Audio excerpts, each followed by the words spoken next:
Bogotá, ciudad inmensa, ciudad partida. ¿Alguna vez has sentido que vives en una ciudad distinta a la de los demás, aunque compartan el mismo mapa? Déjame saberlo en los comentarios. ¿Tú también sientes que hay dos Bogotás distintas? Sí o no, porque vivir en Bogotá no es lo mismo para todos. A veces parece que hay una ciudad construida para brillar y otra que fue hecha para resistir, una donde se sueña en grande y otra donde se lucha por sobrevivir un día más. Desde las laderas de Ciudad Bolívar, la ciudad se ve lejana. No en distancia, sino en derechos. Mientras en Chapinero se discuten estrategias de movilidad sostenible, en el Mirador se improvisan puentes con tablas para cruzar quebradas contaminadas. Mientras al norte se abren cafés de especialidad, en Arborizadora Alta, el café se sirve en una cocina sin gas, donde el agua hierve sobre un ladrillo adaptado como fogón. Pero esto no es un ejercicio de comparación barata, esto es una fotografía social. Porque entender la realidad de Bogotá exige mirar hacia donde casi nadie quiere mirar. Según el DAN, más de 800,000 personas viven en pobreza multidimensional en Bogotá. Esto significa que no solo carecen de ingresos suficientes, sino que, además, enfrentan barreras estructurales en al menos 5 dimensiones distintas: educación, salud, empleo, condiciones de vivienda y acceso a servicios públicos. En Ciudad de Bolívar, esta cifra se convierte en una sentencia. Más del 32% de los hogares sufre esta condición. En otras palabras, casi 1 de cada 3 hogares vive sin lo mínimo para construir un futuro. Sin agua potable continua, sin seguridad alimentaria, sin presencia del Estado. Y mientras eso ocurre, el 3% de la población, concentrada en estratos 5 y 6, acumula el 20% del ingreso total de la ciudad. Es una brecha tan profunda que deja de ser solo económica. Es una fractura emocional, una grieta de dignidad. En Bogotá, el código postal puede predecir cuántos años vivirá una persona. ¿Sabías eso? Las estadísticas lo confirman. Una persona nacida en Usaquén puede vivir hasta 10 años más que alguien nacido en Bosa. 10 años, una década entera de diferencia por el simple hecho de dónde naciste. Y mientras algunos tienen clínicas privadas con atención personalizada, otros deben caminar más de 40 minutos para encontrar el puesto de salud más cercano. Si es que está abierto, si es que hay médico, si es que no está colapsado. Muchos niños, especialmente en barrios como El Codito o Altos de Cazucá, estudian en colegios que no tienen laboratorios, ni bibliotecas, ni siquiera suficientes sillas. Hay lugares donde 3 grados distintos comparten el mismo salón, y mientras tanto, en otras partes de la ciudad, se debate si instalar aire acondicionado o calefacción en las aulas. En Bogotá, más de 7,000 personas se mueven cada día de una localidad a otra buscando una vida mejor. Pero muchas veces, ese desplazamiento es como moverse en una casa en ruinas. Solo cambia la vista desde la ventana. De una loma polvorienta a una calle sin luz. De un barrio duro a uno aún más olvidado. La criminalidad aprovecha esas grietas. Las bandas no llegan por azar, llegan porque hay vacío. Porque cuando no hay Estado, llega otro que impone sus reglas, y esas reglas generalmente se escriben con miedo. En Ciudad Bolívar, Kennedy, San Cristóbal y Bosa existen más de 100 grupos armados dedicados a la extorsión, el microtráfico y el control territorial. La policía lo sabe, el gobierno lo sabe, pero la respuesta casi siempre llega tarde, mal o nunca. Y para muchos, esa es la peor parte: el olvido. El miedo se volvió rutina. Los comerciantes reciben llamadas anónimas exigiendo pagos semanales. Las familias evitan hablar en voz alta. Hay calles que nadie cruza. Calles donde una palabra mal dicha puede costar la vida. Las llaman fronteras invisibles. pero de invisibles no tienen nada. Están ahí, claras, clarísimas para quienes las viven. Y no solo se trata de violencia, también se trata de silencio, de un silencio institucional que grita por su ausencia. Los medios de comunicación, en su mayoría, no muestran estas realidades. Si llegan a cubrir estos territorios, lo hacen desde el morbo, un homicidio, una redada, un operativo fallido. Pero detrás de cada cifra hay un rostro. Detrás de cada número, una historia. ¿Quién cuenta esas historias? En 2023, el 61% de los homicidios de Bogotá se concentró en las localidades del sur. No es coincidencia, es consecuencia de décadas de abandono, de políticas mal diseñadas, de decisiones que beneficiaron a unos pocos y olvidaron a muchos. En medio de todo esto, la vida sigue. La gente sigue. Porque estos barrios, aunque golpeados, no se rinden. Siguen cocinando, criando, soñando. Siguen resistiendo desde la ternura y la rabia, desde la dignidad más profunda. Pero la pregunta sigue ahí, flotando entre cifras y testimonios. ¿Qué se esconde realmente detrás de las estadísticas? ¿Te has preguntado alguna vez cómo es vivir en una zona donde la ley no siempre llega, pero el miedo nunca falta? Porque más allá de las estadísticas, más allá del ruido político, lo que verdaderamente define a un barrio es la vida diaria. El día a día, ese que no sale en las noticias, ese que ocurre en silencio bajo la sombra de los cerros, entre calles sin pavimentar y esquinas donde todos se conocen y todos callan. En los barrios más golpeados de Bogotá, la vida no es fácil. No lo ha sido nunca, pero se ha vuelto aún más difícil para quienes llegan sin nada. Quienes cruzaron fronteras con una maleta rota y una esperanza frágil. Las migrantes venezolanas, muchas de ellas jóvenes, madres solas, han terminado viviendo donde nadie más quiere vivir, haciendo lo que nadie más quiere hacer. En localidades como Kennedy, Bosa, Suba y Santa Fe, la prostitución callejera ha crecido de forma alarmante. Según cifras de la Secretaría Distrital de la Mujer, más del 65% de las mujeres en situación de prostitución en zonas del centro son migrantes, muchas de ellas venezolanas, la mayoría sin documentos, sin redes de apoyo, sin opción de volver. La prostitución no fue su decisión, fue su única salida. En barrios como María Paz, Patio Bonito, La Favorita o el Bronx Viejo, aunque hoy lo llamen renovado, las historias se repiten. Mujeres jóvenes, algunas menores de edad, que venden su cuerpo por 10, 15, 20 mil pesos, porque necesitan pañales, comida, un cuarto por una noche. Y detrás de cada una hay una tragedia, una historia que la ciudad no quiso escuchar. La explotación sexual en Bogotá no es solo un delito, es un síntoma de pobreza, de impunidad, de racismo, de patriarcado. Y en los barrios más vulnerables, donde el Estado no tiene oficinas ni funcionarios caminando por las calles, estas redes operan con total libertad. Se camuflan entre casas, entre bares, entre hostales ilegales. Usan la necesidad como trampa. Usan la desesperación como moneda.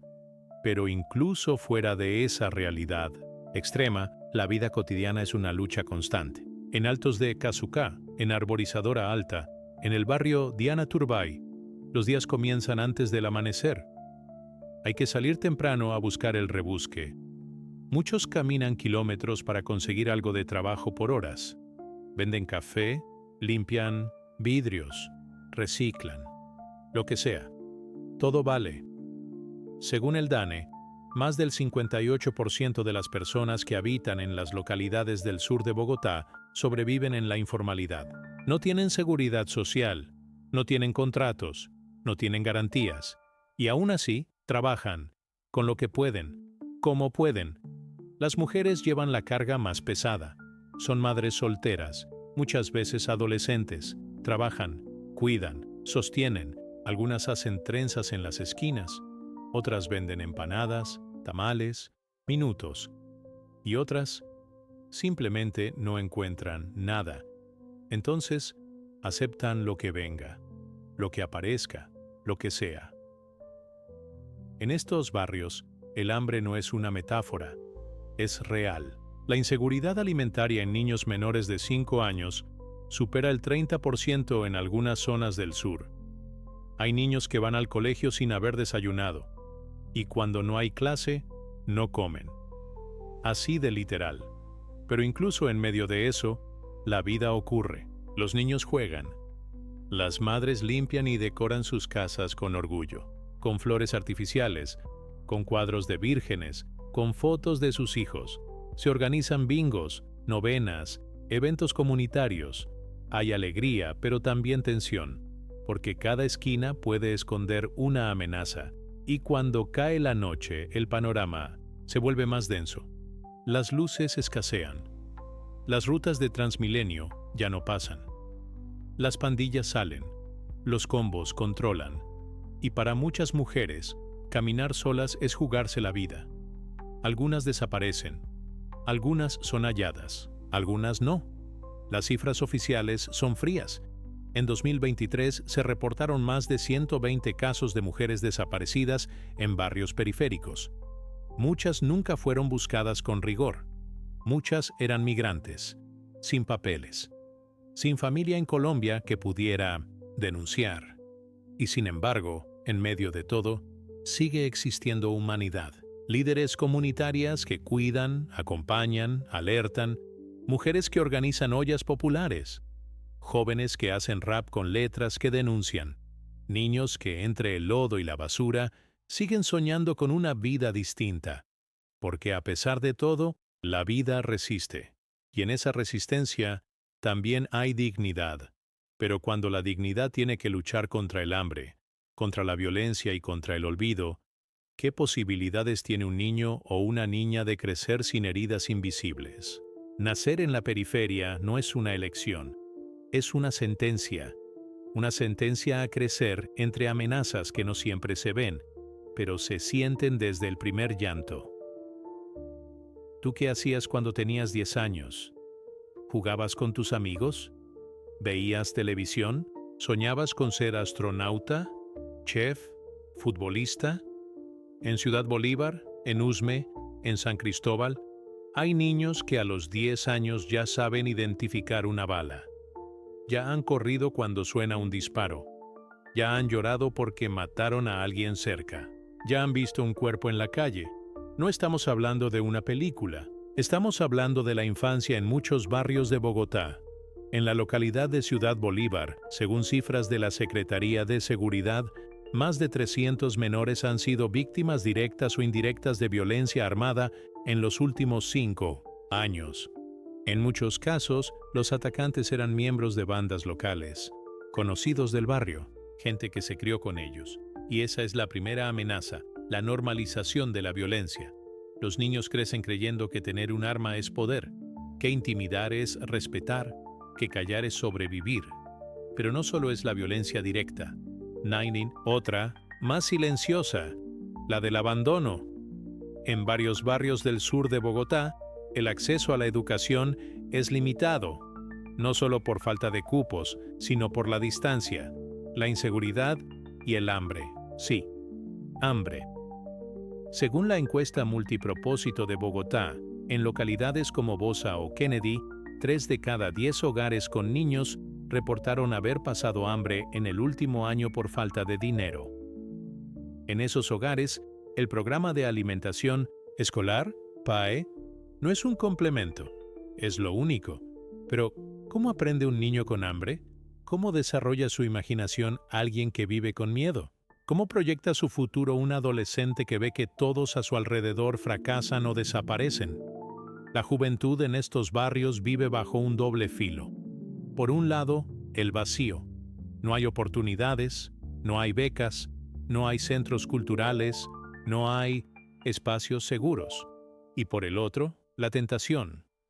El microtráfico, las pandillas, los grupos armados urbanos. Organizaciones como los Saiyajines, los Costeños o los Chontaduros reclutan a menores. Les ofrecen pertenencia, protección, dinero rápido, un celular nuevo, una moto, un arma, un sentido. Y entonces el futuro se rompe. En Bogotá, más de 240.000 jóvenes entre 14 y 28 años están en condición de ninis. Ni estudian ni trabajan. Pero eso no significa que no hagan nada. Muchos son cuidadores, muchos sobreviven, como pueden, muchos caen, y cuando caen, el sistema no los levanta, los juzga, los encierra, los olvida. Una joven de 15 años, habitante del barrio El Paraíso, fue reclutada por una red de trata que la obligó a prostituirse en un bar disfrazado de discoteca en el centro de la ciudad. La encontraron meses después, en una operación encubierta. Su madre había ido 3 veces a la fiscalía. Nadie la escuchó hasta que apareció una ONG. Nadie la creyó. Otro caso. Un joven de 17 años fue asesinado en Arborizadora Alta por negarse a unirse a una pandilla. Estaba en 10º grado, le gustaba el rap, quería estudiar comunicación social. Su crimen fue tener principios. En un entorno que castiga la dignidad, y aún así, en medio del desastre, hay luz. Hay colegios públicos que resisten. Profesores que no solo enseñan matemáticas, sino humanidad, que se quedan después de clase para escuchar, para acompañar, para intentar salvar a uno más. Hay bibliotecas comunitarias que abren sus puertas a quienes no tienen casa tranquila. Hay colectivos juveniles que hacen teatro, que escriben poesía, que pintan murales con mensajes de resistencia. Hay niñas que sueñan con ser médicas. Hay adolescentes que, pese a todo, se paran frente a una cámara y denuncian lo que viven, porque los jóvenes no solo son víctimas, son también fuerza, impulso, cambio. Pero no pueden hacerlo solos. Un sistema que no garantiza derechos desde la infancia fabrica exclusión. Y la exclusión, tarde o temprano, se convierte en rabia, en frustración, en violencia. Entonces la pregunta no es solo ¿qué futuro tendrán estos niños? La pregunta es mucho más inquietante. ¿Qué futuro tendrá una ciudad que abandona a su infancia? Uno pensaría que, ante tanta necesidad, el Estado estaría presente, que habría hospitales, colegios dignos, seguridad, que los barrios más pobres tendrían la atención más urgente. Pero no. En Bogotá, la pobreza estructural no es solo una consecuencia, es también una decisión, una cadena de decisiones políticas que han preferido postergar lo urgente, una y otra vez. Durante décadas, los cinturones de miseria en Bogotá crecieron sin planificación, sin servicios básicos, sin presencia estatal. Barrios enteros nacieron de invasiones, de asentamientos informales, de promesas políticas que nunca se cumplieron. En Altos de Cazuca, en El Codito, en Jerusalén o en El Mochuelo, el agua potable tardó años. La electricidad llegó tarde. El alcantarillado, aún más. Hoy, en pleno 2025, más de 60.000 personas en Bogotá viven en viviendas sin servicios básicos completos, según datos del DANE. Muchas están en zonas de riesgo, en laderas inestables, al borde del derrumbe, literalmente. Y cuando por fin el Estado llega, muchas veces llega mal. Las soluciones son parches, proyectos mal diseñados, a medias, sin continuidad, centros de atención que abren y cierran, comedores comunitarios que funcionan solo en años electorales, subsidios que no alcanzan, que no llegan, que se pierden entre papeles y trámites imposibles. En 2023, la Contraloría General de la República denunció irregularidades en más de 30 proyectos sociales en Bogotá destinados a poblaciones vulnerables, dinero invertido en obras inconclusas, contratos sin supervisión, programas sin evaluación. Resultado, cero impacto real. Y luego está la seguridad. Cuando hablamos de violencia en los barrios duros de Bogotá, no solo hablamos de pandillas o criminales. Hablamos también de la ausencia de justicia, de un sistema colapsado. En muchas localidades, los CAI, los comandos de atención inmediata de la policía, están abandonados o en manos de policías que no conocen el territorio, que no generan confianza. La gente no denuncia, porque sabe que no pasará nada. O peor, que denunciar puede ser una condena. Un informe de la Veeduría Distrital reveló que más del 70% de los delitos en las zonas periféricas no se judicializan, se archivan, se pierden. Nadie responde. ¿Y qué pasa con la salud? En barrios como Mochuelo Bajo o Pasquilla, la atención médica es escasa. Hay madres que caminan horas para llevar a sus hijos a una cita. Hay personas que mueren por falta de ambulancias. Hay jóvenes que nunca han tenido una revisión médica general. Nunca. El Estado parece actuar como si estas zonas fueran otra ciudad. Una Bogotá lejana, invisible, prescindible. Y sin embargo, son parte del mismo mapa. Pagan los mismos impuestos en productos, trabajan en los mismos buses, sostienen la economía informal que mueve millones, pero no reciben lo mismo. Y en tiempos de elecciones, ahí sí aparecen. Carpas, discursos, promesas, fotos con niños, visitas, fugaces. Un mercado aquí, un bono allá. Y luego, el silencio. Ese silencio institucional es también una forma de violencia, una que no deja moretones visibles, pero que marca generaciones enteras. Hay programas valiosos, sí. Hay funcionarios comprometidos. Hay avances que se celebran, pero son la excepción, no la regla. El sistema no funciona donde más debería funcionar. Y eso no es casualidad, es abandono. Y cuando se abandona a una comunidad por años, esa comunidad aprende a sobrevivir sola, a desconfiar, a resistir, pero también a rendirse, a creer que no hay salida, que esto es lo que les tocó. Entonces, la pregunta es inevitable. ¿Cómo se reconstruye la confianza en un Estado que siempre llega tarde o no llega? En algunos barrios de Bogotá, la ley no la dicta el Estado, la dictan ellos. Los invisibles, los que no aparecen en noticieros, pero controlan cuadras enteras. Los que imponen toque de queda sin necesidad de anunciarlo. Los que cobran vacunas por dejarte trabajar. Los que deciden quién vive y quién desaparece. Hablamos de crimen organizado, no solo como una actividad, sino como una estructura de poder.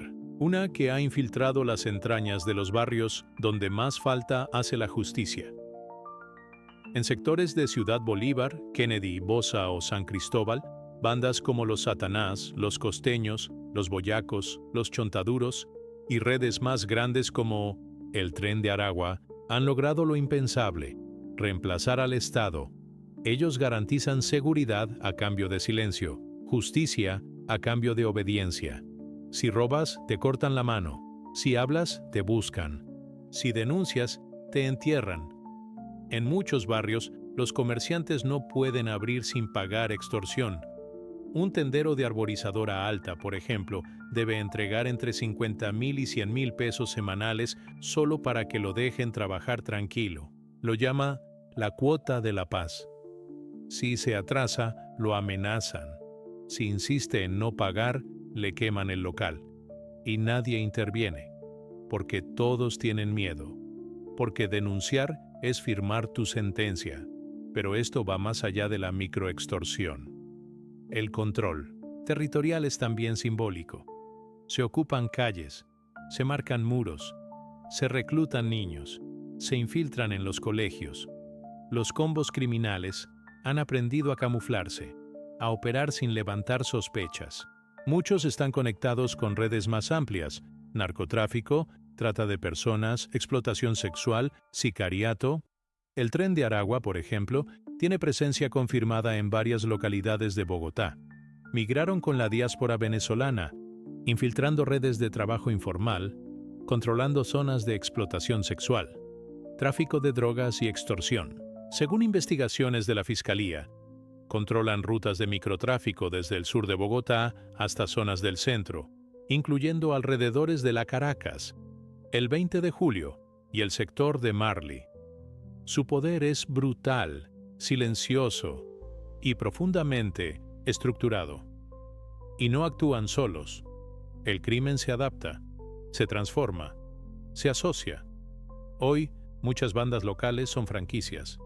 Se venden, se alquilan, se alían con estructuras más grandes a cambio de protección y dinero. El control también se da sobre las rutas, del microtráfico, del mototaxismo, de la prostitución forzada. Todo se regula, todo se cobra, todo se negocia con un arma, sobre la mesa. Y como en toda guerra, hay víctimas colaterales. Una madre en el barrio El Mirador perdió a su hijo de 14 años porque se negó a entregar una encomienda para una pandilla. Lo golpearon, lo desaparecieron, lo encontraron 2 días después en una quebrada. Nadie fue condenado, nadie habló. Todos sabían, pero nadie se atrevió. Otro caso estremecedor ocurrió en el barrio El Amparo, donde una mujer venezolana fue secuestrada por una red de trata ligada a una banda local. Había denunciado que explotaban a su hija menor de edad. La asesinaron semanas después. El caso fue archivado por falta de pruebas. La comunidad lo recuerda con rabia y resignación. El miedo es la moneda de cambio, y ese miedo se hereda. Los niños lo aprenden. Los jóvenes lo internalizan. Los adultos lo justifican. Así se impone el silencio. Así se normaliza el horror. Pero lo más grave es esto. En muchos casos, las autoridades saben y no hacen nada, ya sea por miedo, por complicidad o por inercia institucional. Muchas estructuras criminales operan a plena vista. La impunidad es la mejor aliada del crimen organizado, y cuando la impunidad se hace rutina, el Estado pierde el control. Y entonces, ¿cómo se desmantela un poder que no necesita legitimidad, porque ya tiene el control del hambre, del miedo y del territorio? Quizás no con más policías, no con más cárceles, quizás con más oportunidades, más Estado real, más justicia sin excusas. Pero eso nos deja con una pregunta fundamental. ¿Qué pasa con los que resisten en medio del fuego cruzado? No todo es oscuridad. En medio del caos hay vida. Una vida que no siempre brilla, pero que nunca se apaga. En los barrios más golpeados de Bogotá, hay gente que se levanta todos los días a las 4 de la mañana para vender arepas, empanadas, tintos. Hay mujeres que caminan por calles inseguras para llegar a su puesto de trabajo, con el alma en vilo, pero la frente en alto. Hay niños que, a pesar del hambre, de la violencia, de las amenazas, siguen yendo al colegio, siguen soñando. Porque soñar también es un acto de resistencia. En Altos de la Estancia, un grupo de jóvenes creó una escuela de fútbol comunitaria para alejar a los niños del reclutamiento por pandillas. Entrenan en una cancha de tierra. A veces no tienen balones. A veces ni siquiera tienen almuerzo. Pero ahí están.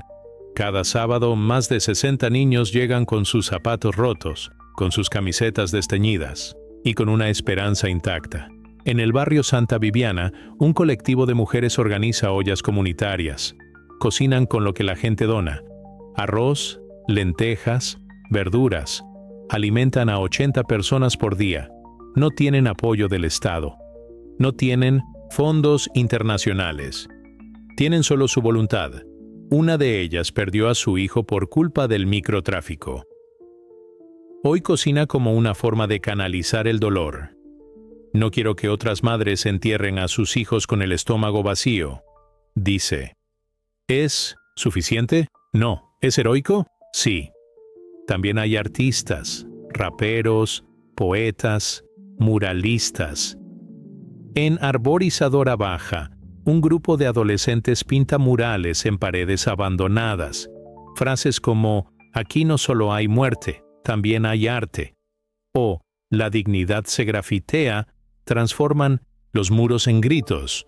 El arte, en estos contextos, no es solo expresión, es supervivencia. Hay líderes sociales que trabajan con lo mínimo, que hacen gestión barrial, que acompañan familias desplazadas, que enfrentan amenazas sin tener escoltas, sin chaleco, sin protección, solo con coraje.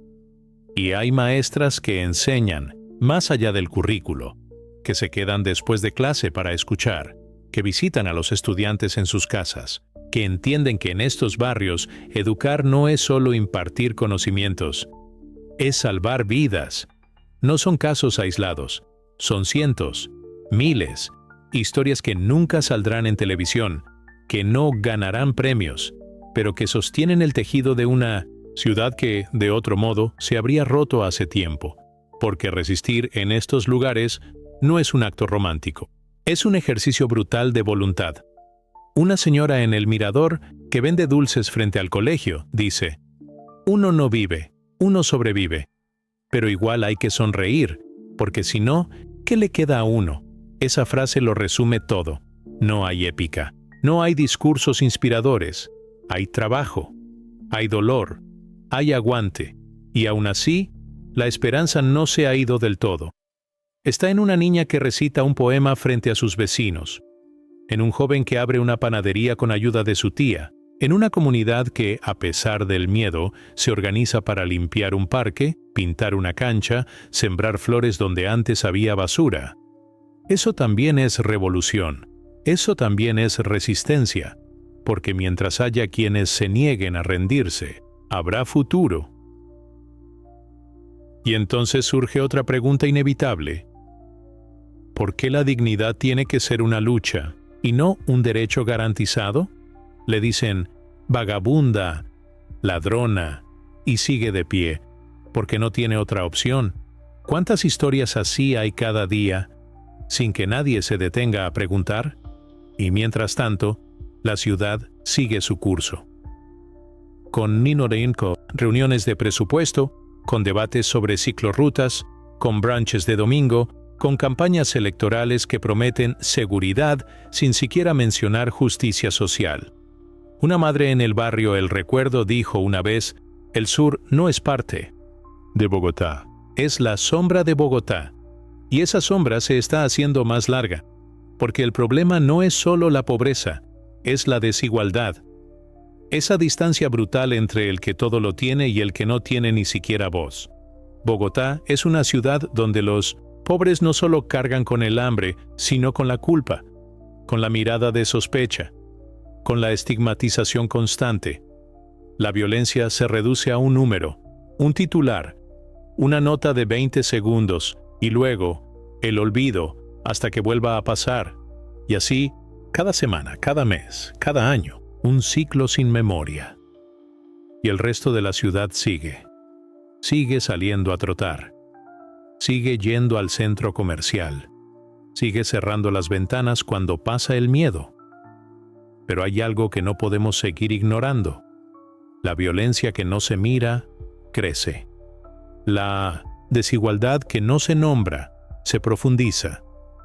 La indiferencia que no se rompe, se convierte en complicidad. No es solo un problema de ellos, es de todos, porque cuando una parte de Bogotá se derrumba, toda la ciudad se tambalea. La paz no se construye desde arriba. La seguridad no se decreta con operativos. Se construye con justicia, con empatía, con presencia real del Estado, con políticas que escuchen y respondan. Y sobre todo, se construye con memoria, con responsabilidad colectiva. Entonces, hoy, frente a todo esto, frente a lo que has escuchado, visto, sentido, ¿cuántas veces has elegido no mirar? ¿Y qué vas a hacer ahora, que ya no puedes decir que no sabías? Bogotá se divide por calles, pero también por ideas, por creencias, por prejuicios, por miedo, no solo por lo que ocurre, sino por lo que decidimos no ver. Vivimos en la misma ciudad, pero no en el mismo mundo. Apenas cruzas la séptima hacia el sur, algo cambia. La calle vibra distinto, el aire pesa más, el rostro de la gente es otro. Hay una tensión silenciosa, una alerta permanente, y también hay una ausencia, la ausencia de quienes nunca han estado allí. Porque Bogotá no es una ciudad indiferente por casualidad, lo es por decisión, por una construcción social que ha marcado con tinta invisible a ciertos barrios como zonas rojas, lugares de paso, lugares de miedo, lugares que es mejor evitar. Y esa distancia mata. No es solo física, es emocional, es una frontera mental. Un eso no es conmigo. Un yo no voy por allá. Un seguro algo estaba haciendo. La ciudad alta mira a la ciudad baja con desprecio o con condescendencia. A veces, con ambas. Desde la comodidad de una oficina con vista al parque, se opina. Desde el celular, se juzga. Desde el carro, blindado, se ignora. Pero no se entiende, no se escucha, no se conoce. ¿Qué sabes tú de la vida en Altos de Cazucá? ¿O en el Codito? ¿O en el Amparo? ¿Qué sabes de lo que es caminar 2 horas para llegar al Transmilenio? ¿De vivir sin acueducto? ¿De no tener dónde denunciar porque la única estación de policía está a kilómetros y llena de miedo? Es fácil mirar desde lejos. Es cómodo, pero la comodidad también es una forma de violencia, y el prejuicio lo contamina todo. A la joven venezolana se le mira con recelo, con deseo, con morbo. No se pregunta de dónde viene, por qué está aquí, qué dejó atrás. Se le asigna un rol, una etiqueta, una sospecha. Hay historias que duelen más que las cifras. Mariana, 19 años, venezolana. Llegó con su madre y su hermana menor, sin papeles, sin redes, sin opciones. Una noche aceptó una oferta en redes sociales. Le prometieron trabajo como mesera en el centro. Terminó encerrada. Drogada, logró escapar. Denunció. Nadie hizo nada. Hoy trabaja en un semáforo con su bebé en brazos. La gente la insulta. Le dicen vagabunda, ladrona, y sigue de pie. Porque no tiene otra opción. ¿Cuántas historias así hay cada día, sin que nadie se detenga a preguntar? Y mientras tanto, la ciudad sigue su curso, con reuniones de presupuesto, con debates sobre ciclorrutas, con brunches de domingo, con campañas electorales que prometen seguridad sin siquiera mencionar justicia social. Una madre en el barrio El Recuerdo dijo una vez, el sur no es parte de Bogotá, es la sombra de Bogotá. Y esa sombra se está haciendo más larga, porque el problema no es solo la pobreza, es la desigualdad, esa distancia brutal entre el que todo lo tiene y el que no tiene ni siquiera voz. Bogotá es una ciudad donde los pobres no solo cargan con el hambre, sino con la culpa, con la mirada de sospecha, con la estigmatización constante. La violencia se reduce a un número, un titular, una nota de 20 segundos, y luego el olvido, hasta que vuelva a pasar, y así, cada semana, cada mes, cada año, un ciclo sin memoria. El resto de la ciudad sigue saliendo a trotar, sigue yendo al centro comercial, sigue cerrando las ventanas cuando pasa el miedo. Pero hay algo que no podemos seguir ignorando. La violencia que no se mira, crece. La desigualdad que no se nombra, se profundiza. La indiferencia que no se rompe, se convierte en complicidad. No es solo un problema de ellos, es de todos, porque cuando una parte de Bogotá se derrumba, toda la ciudad se tambalea. La paz no se construye desde arriba. La seguridad no se decreta con operativos.